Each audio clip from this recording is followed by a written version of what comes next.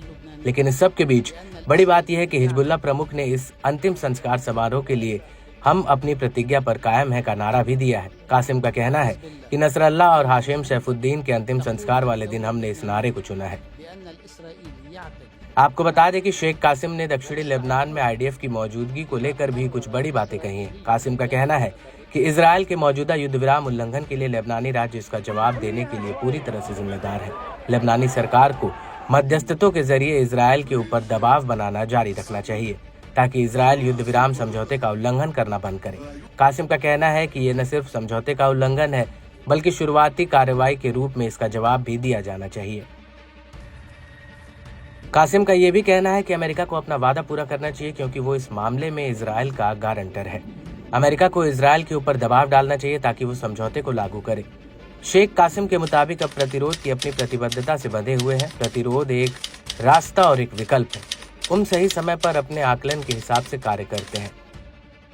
इस सब के बीच आपको ये भी बता दें कि शेख कासिम ने हिजबुल्लाह के खिलाफ फिर से साजिश रचने को लेकर अमेरिका इजराइल को चेतावनी दी है। उनका कहना है कि दक्षिण लेबनान में जनता को दोबारा अपने घरों की तरफ लौटना ये दिखाता है कि इजराइल लेबनान में कब्जा करके नहीं रह सकता और आम लेबनानियों के बलिदान से ही इजरायली कब्जे से मुक्ति मिलेगी।